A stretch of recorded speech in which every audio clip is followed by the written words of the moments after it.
My name is Bill Walker. I'm an engineering manager in the Mozilla Apps program. Today I'd like to talk to you about the architecture of the ecosystem we are building here at Mozilla. I'm hoping that you'll learn what the value is we bring to users and to developers. I'll try to define the systems and concepts that underlie our ecosystem. I'll show you how the data flows between those systems, and I'll consider what challenges we face as the ecosystem grows and evolves. Next, I'd like to talk about the value that we bring to our users and to our developers. As a user, I want to buy my apps once and run them everywhere on all my devices. I want a consistent identity so that I'm always me across all the carriers, networks, and devices I use. I want to be able to discover apps in many different ways, at an app store, through a self-publisher, or maybe through a recommendation engine. I want to back up the receipts for all of my apps in one place that's accessible and tied to my identity. And I want to manage all of those apps across all my devices in a centralized way that's convenient. What value we bring to developers is that we allow them to code to one platform and optimize to all the devices that they want to target.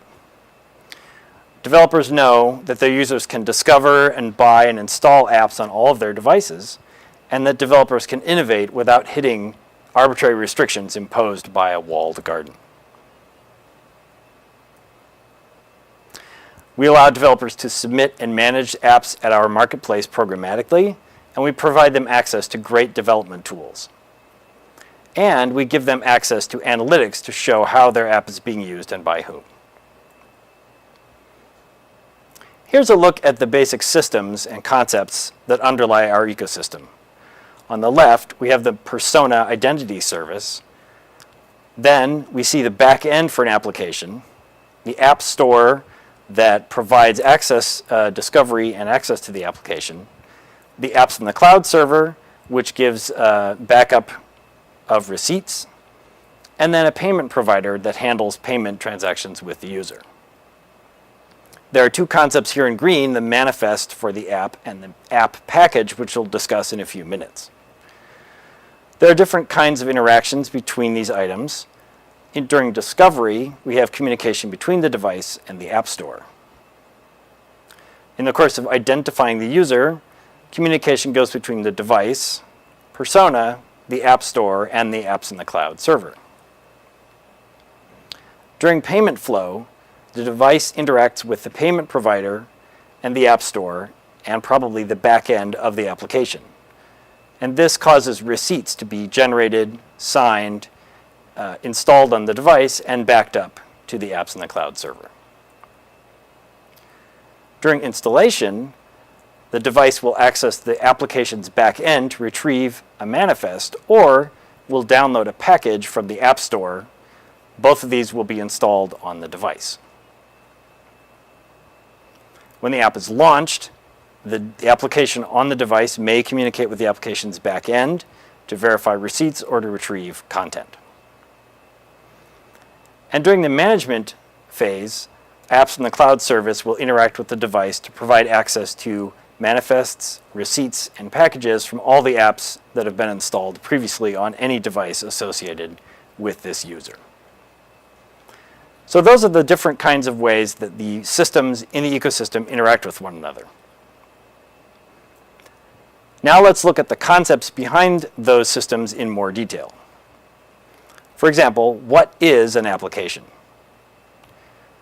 Users don't really care primarily about the technology underneath all of this. What they're interested in is an experience. And we want them to have a native application experience that's built with HTML.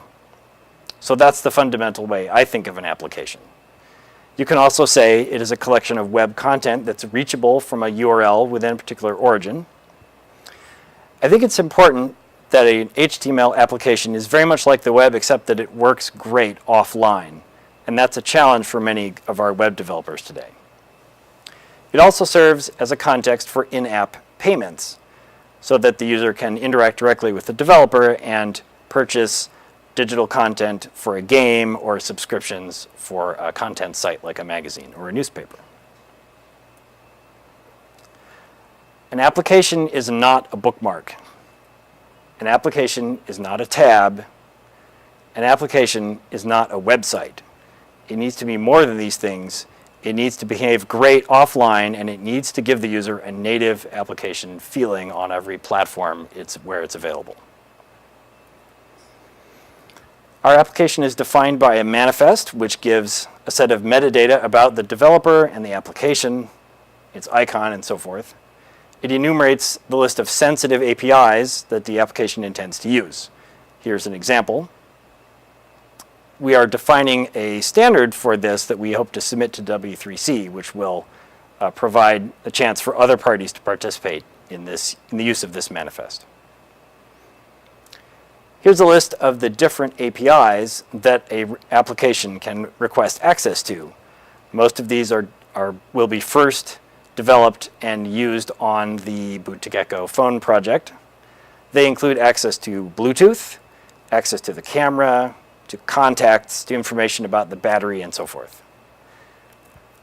We've arranged access to these APIs into a security model with 3 tiers. At the highest security level, we have certified apps, which are pre-installed on the phone and have access to any of these APIs. This would be for something like the phone dialer or the contacts application on the phone, critical to the phone's operation. At the next tier, privileged apps can be written by third parties and are offered in the store. They are code reviewed, signed and created as packages, and downloaded to the phone. The least sensitive tier of apps are simply web applications, which can be hosted anywhere and which do not enjoy access to these privileged APIs. On the other hand, they can be updated constantly and are not required to go through a code review on every change that they submit. So let's talk a little bit about hosting. Who should host an application? And the fundamental answer is that our users neither know nor care. They should have a great experience of your application regardless of where it is hosted.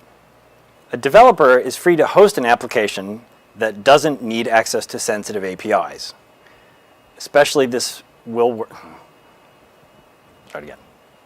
A developer can host an application that doesn't need access to sensitive APIs and which relies on existing web standards for its offline experience, such as App Cache standard.